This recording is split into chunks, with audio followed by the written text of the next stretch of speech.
Hi, this is Paul. Last week when I was in Florida, I made a quick video about how Doug Wilson spoke with Sam's audience. And that's what that video was about. I thought it was fairly focused, especially for me.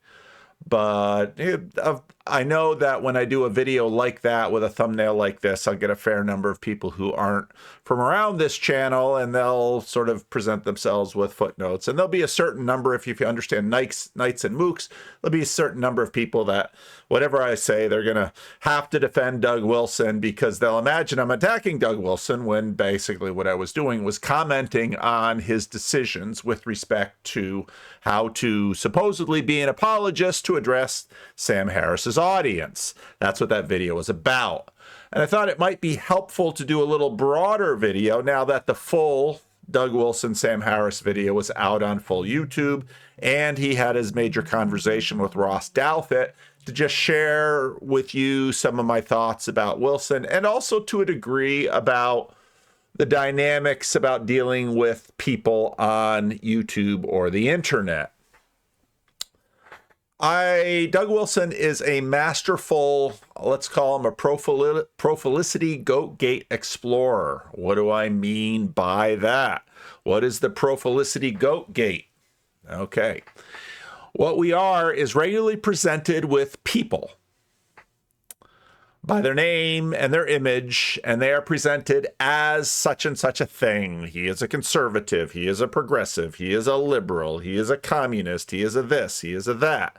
And I'm not saying these labels don't have value. I'm not saying labels necessarily are untrue, but those of you who've been around the channel long enough understand when I use this word prolificity, that each of us on the internet has a tiny, thin profile that is curated reputationally, and it functions within an arena.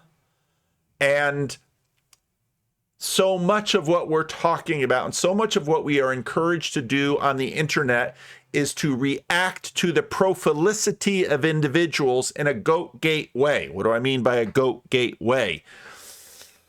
If you know anything about the Bible, you have this parable of the sheep and the goats in Matthew 25. And the sheep go to eternal glory, and the goats go to eternal perdition. And it's like a gate. Or you could throw in the Gospel of John, Jesus is the gate, John 10. But what we do on the internet is we say, Doug Wilson good or Doug Wilson bad. And that's how they function within this arena. And it's really a rather stupid game.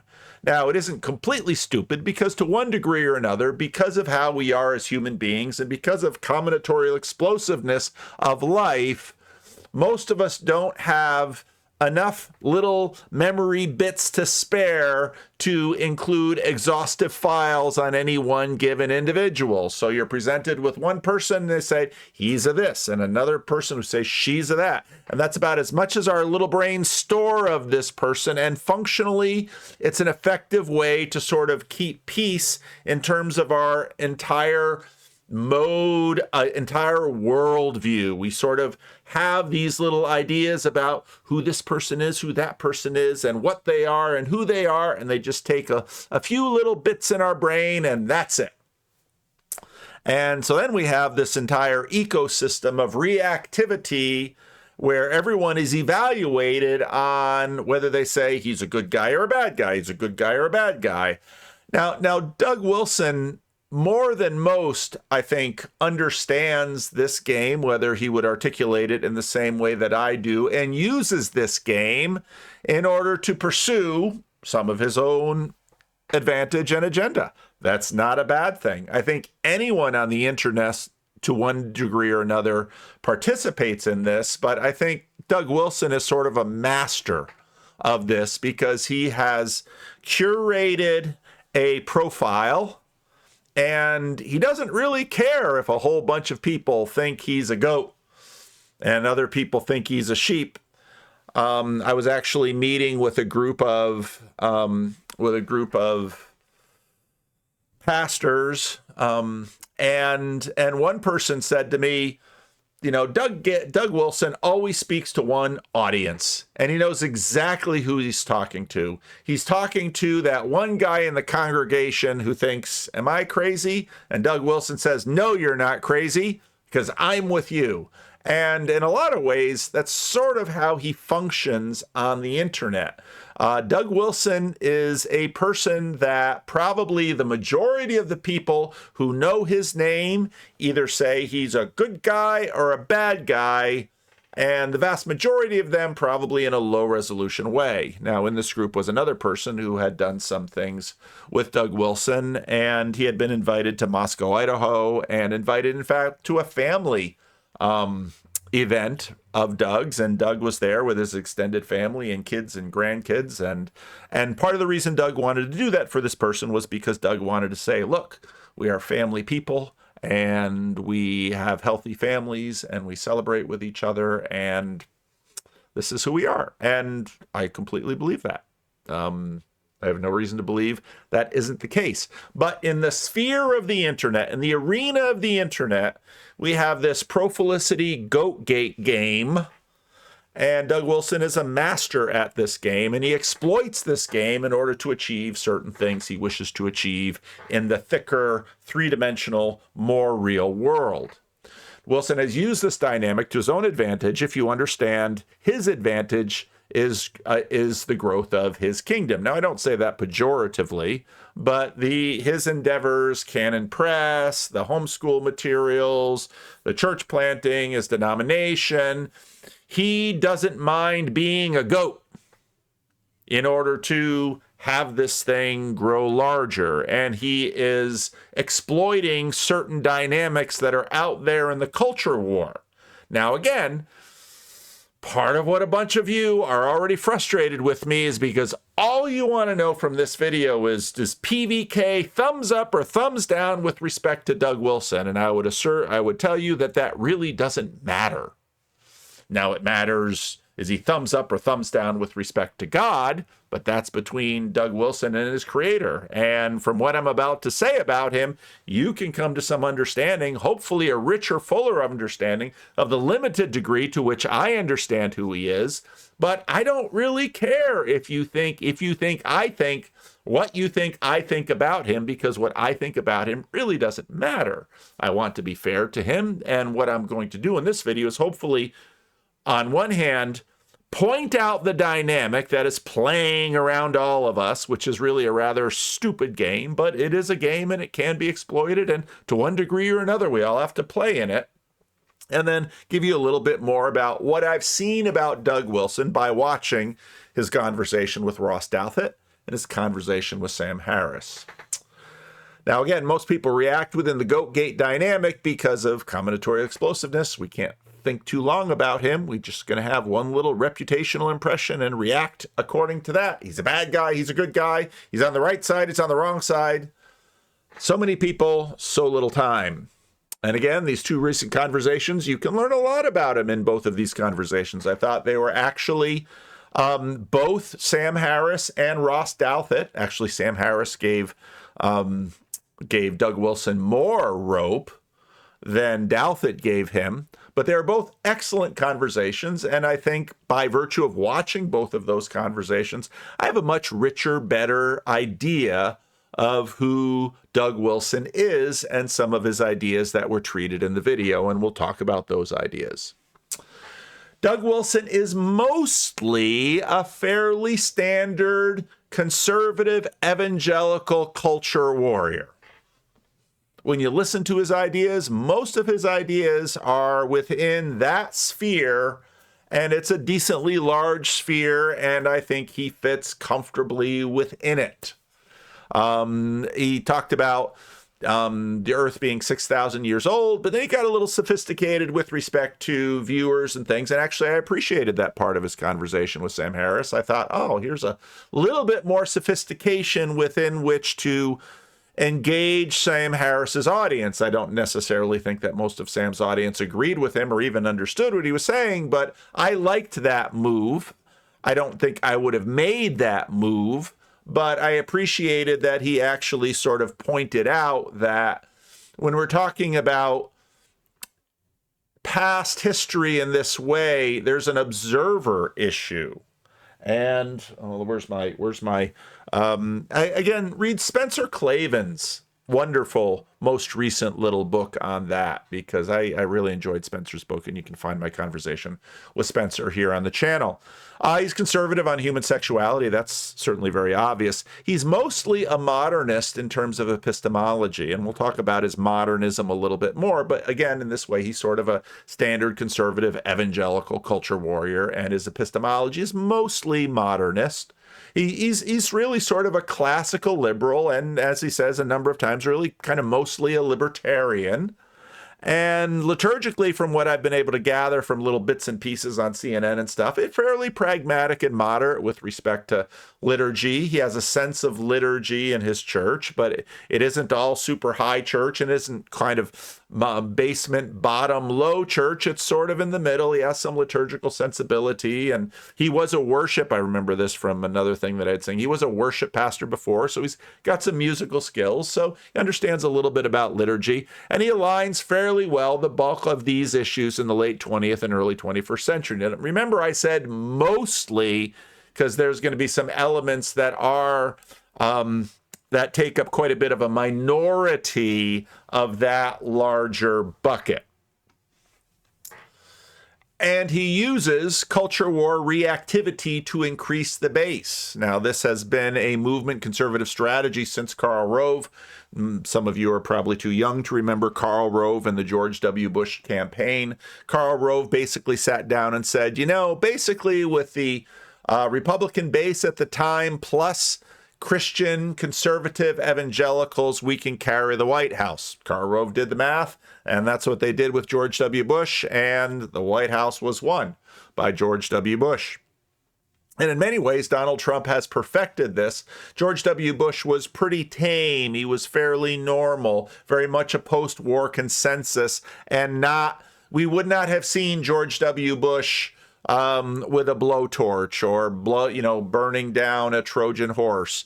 Doug Wilson, I think in some ways, again, as an evangelical, has his own flair of the dramatic.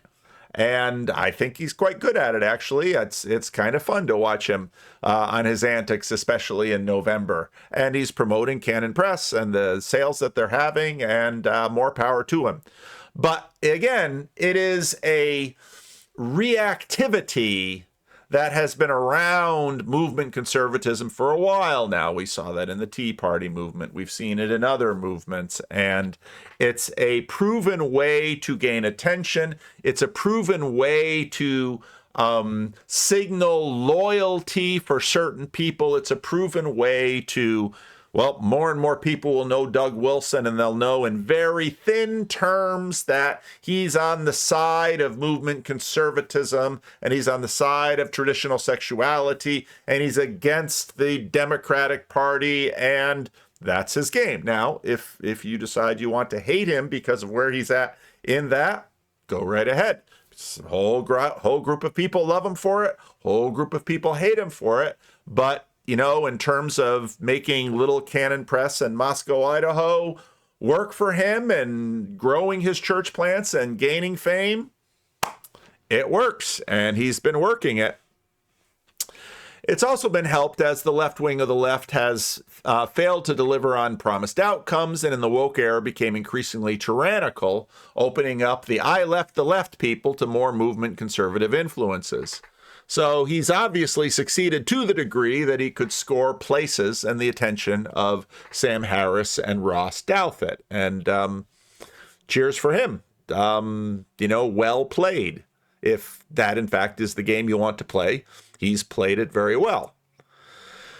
Now, Wilson is a post-millennial, which is an interesting thing because the vast majority of people in that political / social / religious camp, there's a lot of dispensationals in that bucket. There's some millennials in that bucket. Post-millennialism sort of reached its peak at the late 19th, early 20th century and died a death probably in the killing trenches of the First World War.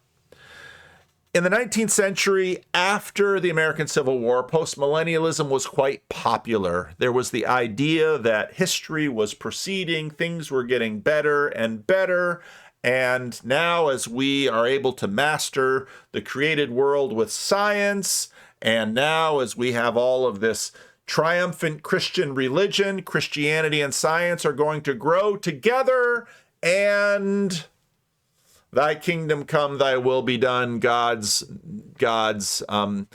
kingdom will come to this earth. Now that came to a crashing halt, and you can look at someone like Peter Thiel to look at the contrasts and how, let's say, science and technology changed valence in this transmission. And one of the things that happened in this transmission was that dispensationalism tended to rise and grew quite popular in certain American churches, often in Baptist and Bible churches. And postmillennialism sort of was more attached to the main line, to the progressives.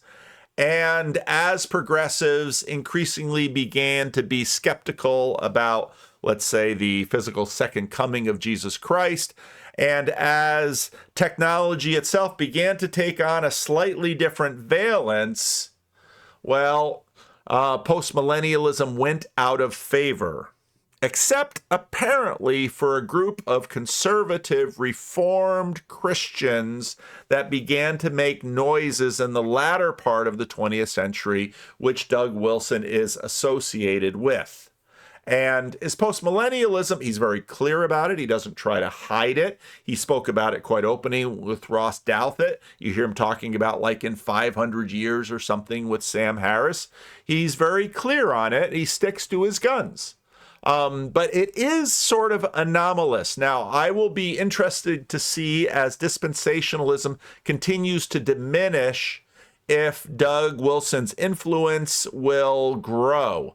The Young, Restless, and Reformed movement, now as someone recently said, not so young anymore, but the Reformed movement in Southern Baptist churches and other churches, and I think probably to a degree through Doug Wilson, will probably continue to grow.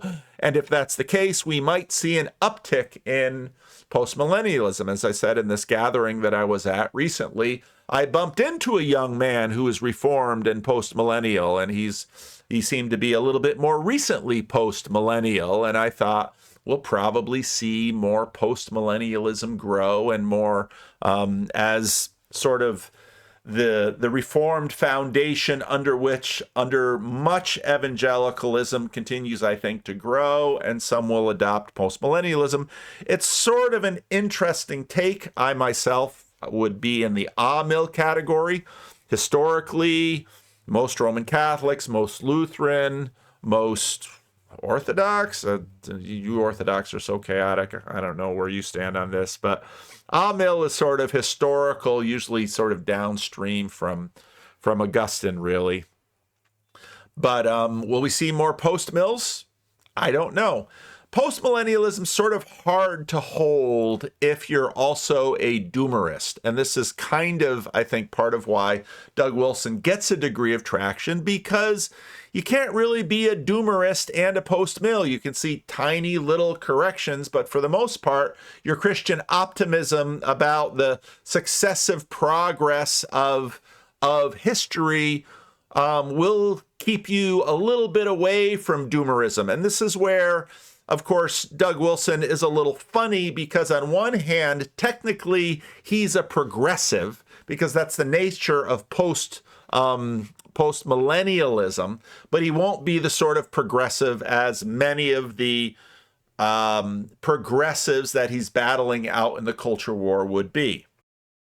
Now, the most famous thing that Doug Wilson is famous for right now is this new mimetic weapon developed by the American political left to point to the right, which because again, Wilson's a master at this stuff, he basically turned that cannon around and said, yeah, I'm a Christian nationalist.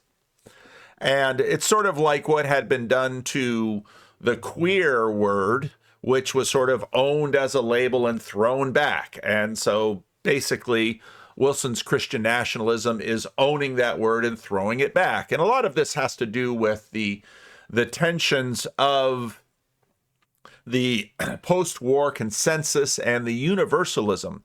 It's sort of the universal four freedoms religion that really got going after the Second World War through the United Nations, and I've talked about in some previous videos. That's sort of been the religion that's held the majority of, let's say, the Western left and the Western moderates, and even some of the Western rights. That's the predominant religion since the end of the Second World War. It's an implicit religion. It's a not terribly well-formed religion, but that's sort of the religious impulse that the culture has been following. And so when Donald Trump comes in, you have this turn back towards nationalism, which is something that warrants more conversation. After the Second World War, there's a turn away from nationalism because part of what it saw is that it said nationalism has been this problem in the 20th century.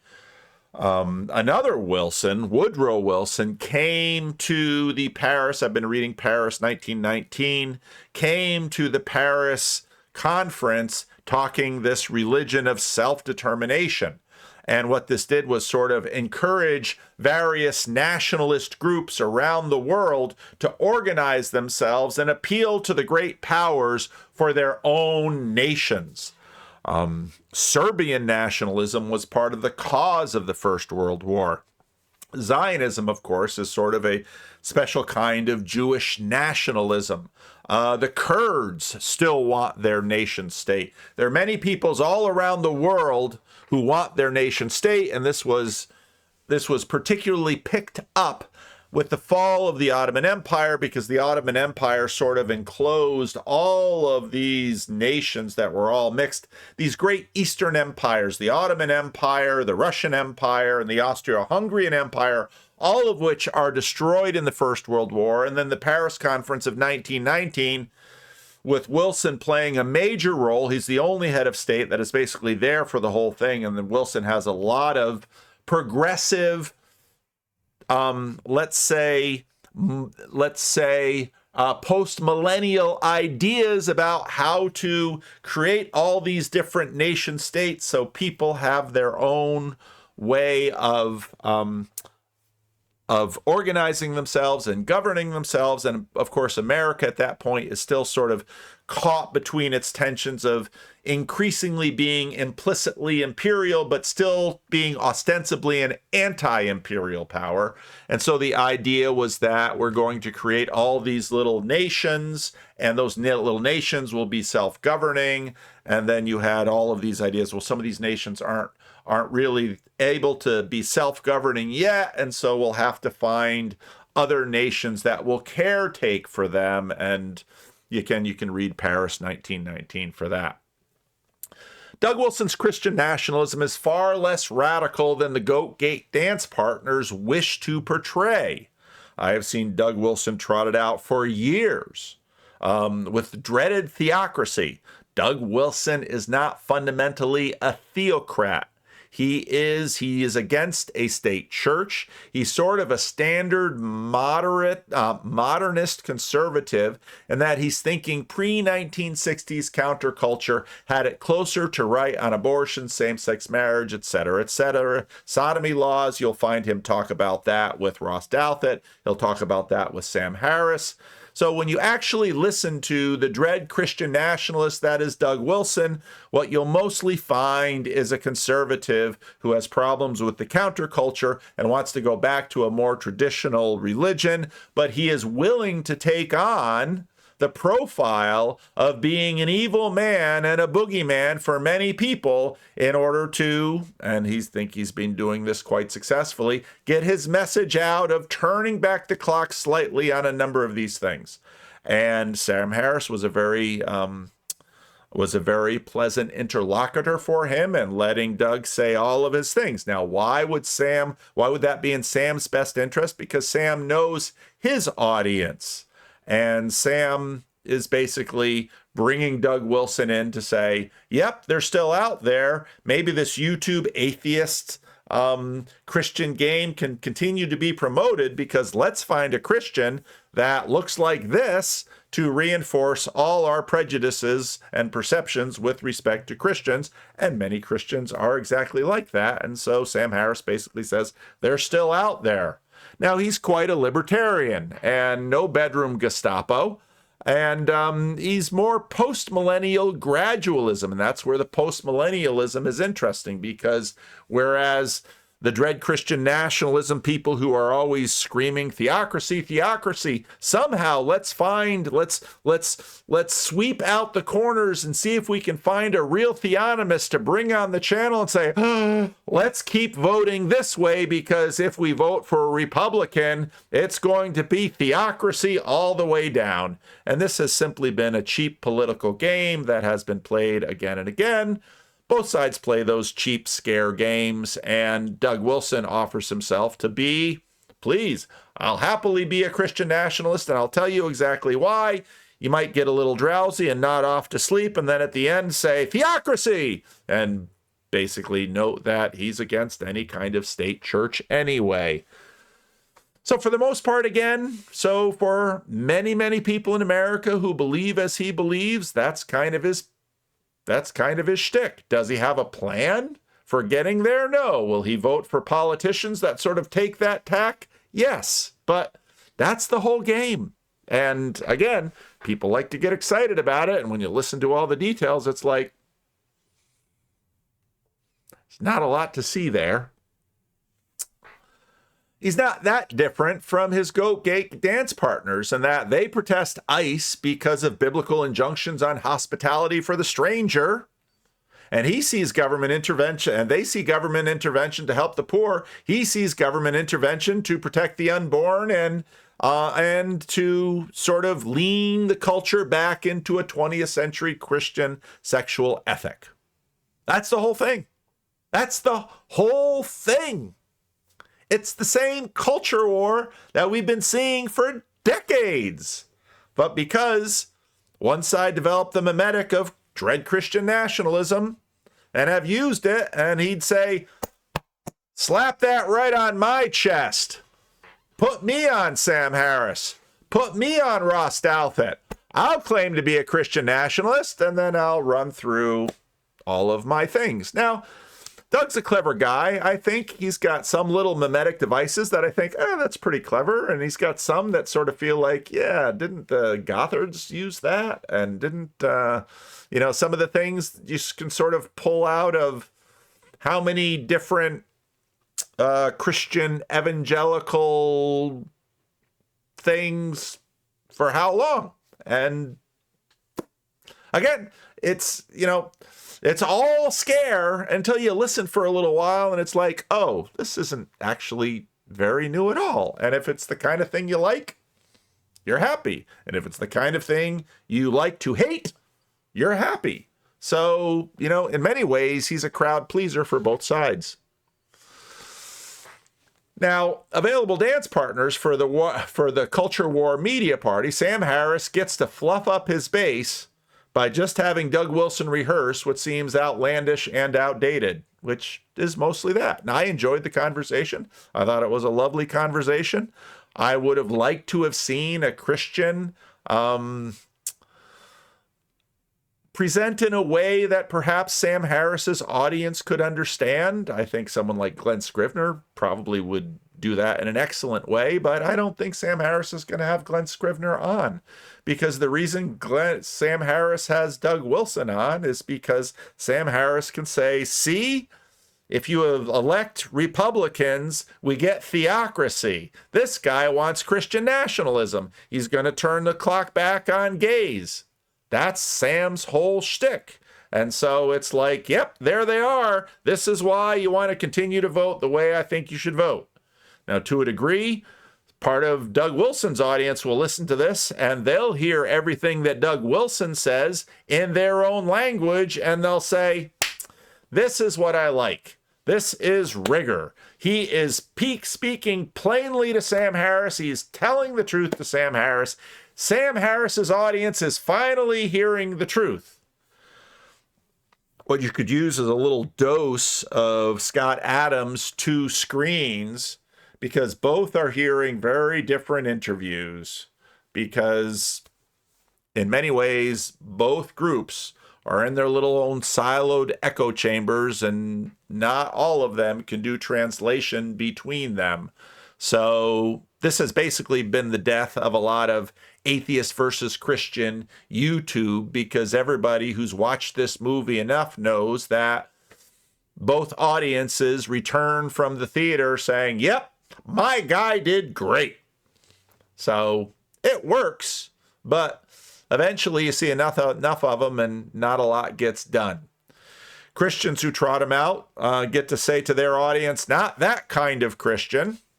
And Wilson gets to strengthen his base with posed rigor.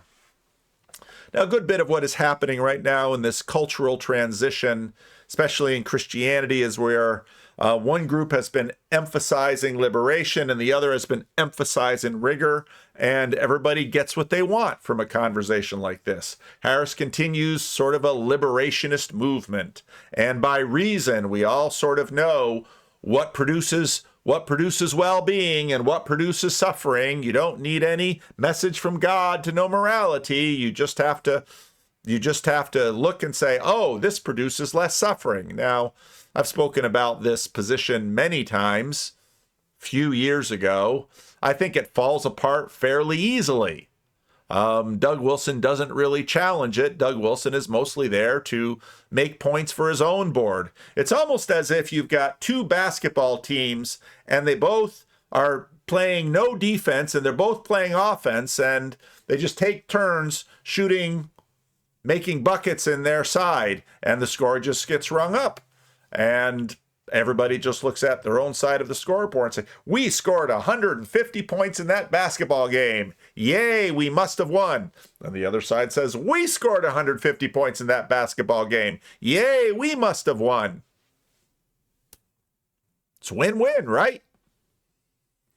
But that's part of the reason why this kind of video, and Sam Harris is, when I first heard that he was on there, I thought, wow, Sam's media environment has gotten so this is what he needs. And of course, Doug Wilson is very willing to comply. That's sort of the way he runs. Rigor is the new hotspot among youth raised by adults who liberated themselves at the expense of their children and others. And a lot of young people are looking for rigor because that's what they want. Mom and dad weren't good moms and dads. They didn't sacrifice for their children. They didn't practice voluntary self-sacrifice. And the kids grew up in chaos. And so some of those kids want rigor and order. And again, both sides get what they want from a video like this. Because it's a bull market on prolificity of rigor right now. You want to show yourself harder than anyone else. Ooh, that just reminded me of something. So this is Chung. He used to be the editor of the Banner, and he just gave a keynote at the Towards CRC in Canada. And what you'll find is the other side. You'll find an ardent liberationist message, not rigor. Mutually consent to this, right? If they understand what's going on. Understand there is an underlying unconditional love underneath that, like parents and children, perhaps, right? Or a coach and somebody who's, trainee who understands, I'm going through this and I know my coach is going to be tough on me so that I can be better. They understood there's a mutual commitment to it. But in any other cases, I would think tough love sometimes just becomes an excuse. An excuse to just be cruel and mean. I think we also need to retire the phrase, love the sinner, hate the sin. We should retire the phrase because, you know what, I think hate the sin has just become simply permission to be judgmental. Hate the sin has just become permission to be harsh or cover to do that. Cover to discriminate against people. Hate the sin has become cover to put conditions on loving people. Why don't we just love the sinner, period? Right? Love the sinner, period. And let the Holy Spirit deal with people's sins. And focus and worry more about your own sins. I worry more about my own sins, and I don't have time to worry about yours, really. Right?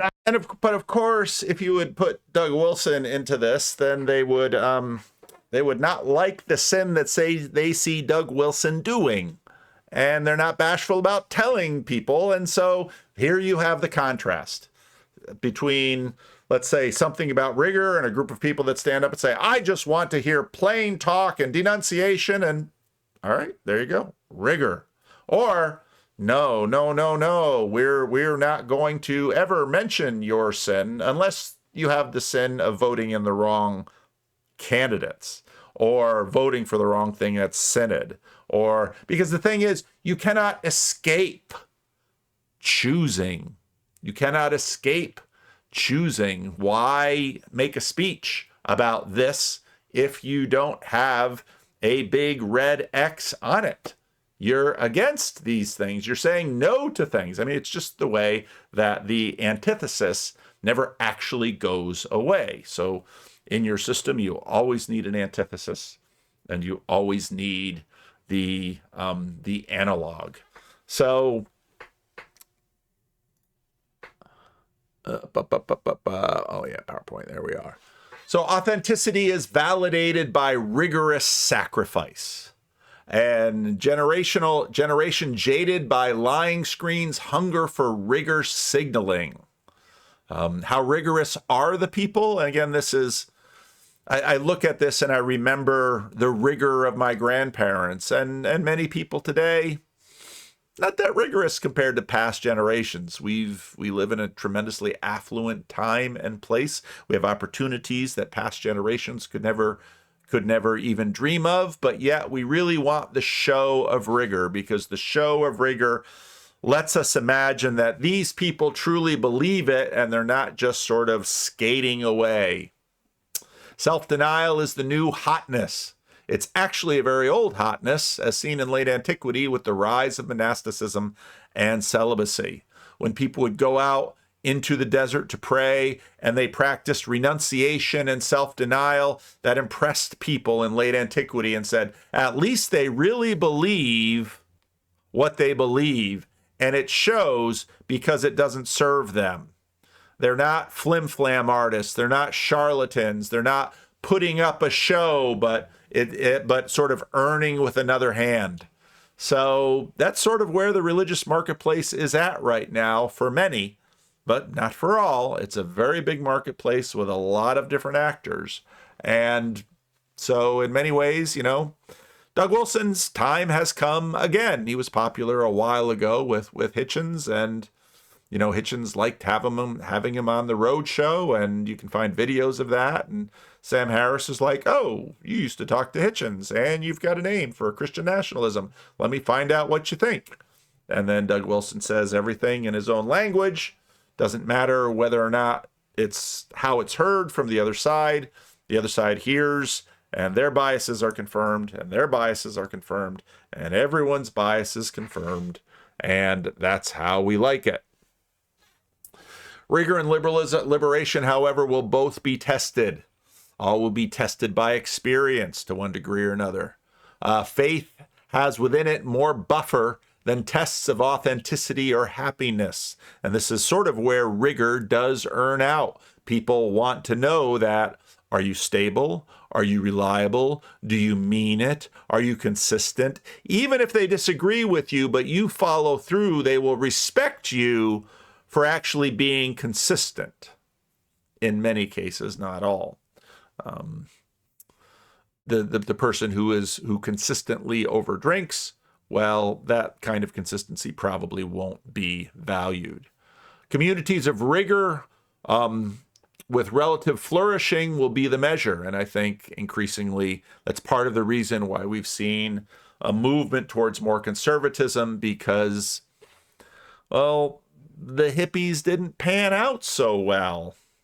This is from a video that I want to give a little more attention to at some point.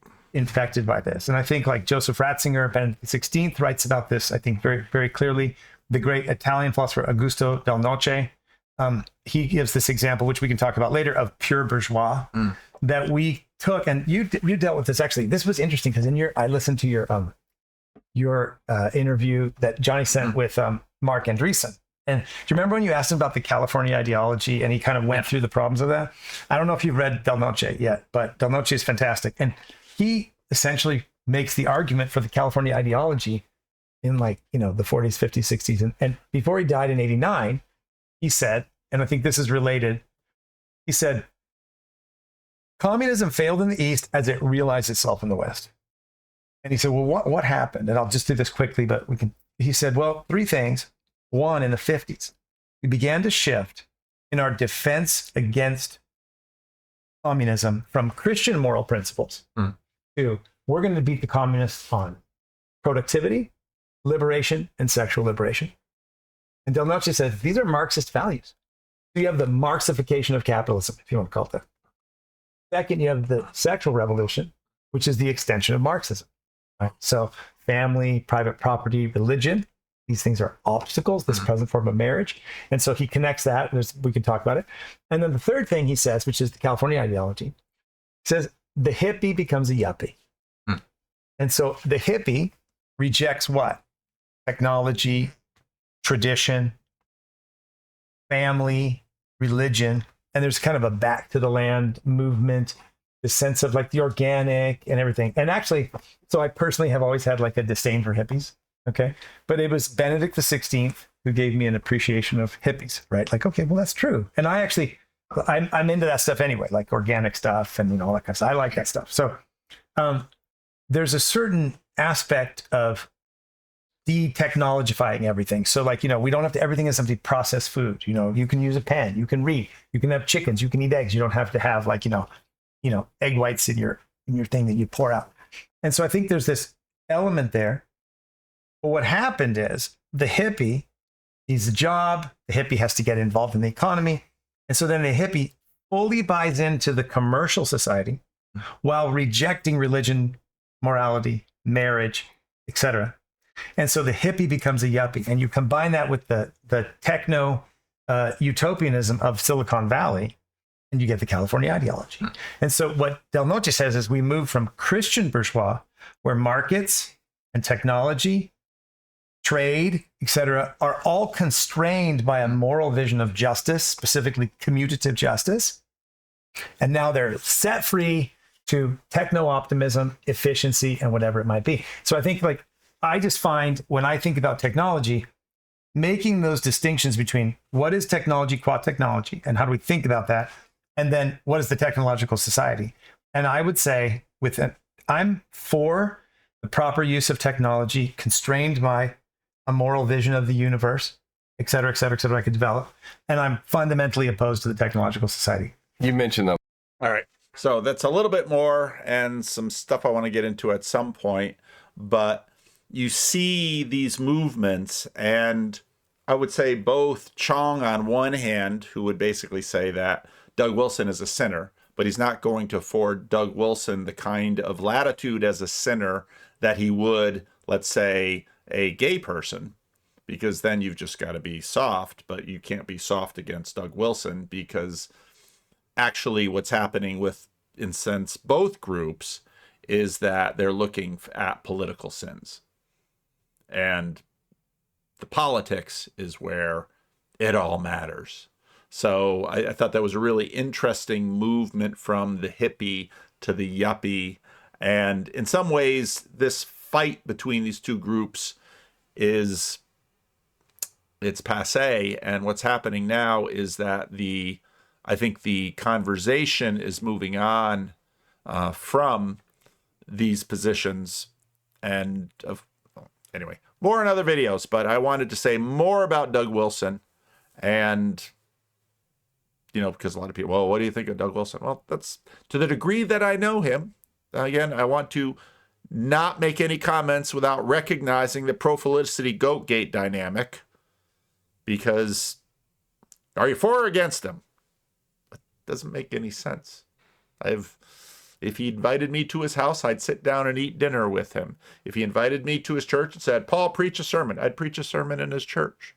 If he asked me about Christian nationalism, I'd tell you exactly what I think about his Christian nationalism, which is basically the same idea that any Christian who wants to bring their ideas into the public sphere, which they should do, and vote accordingly.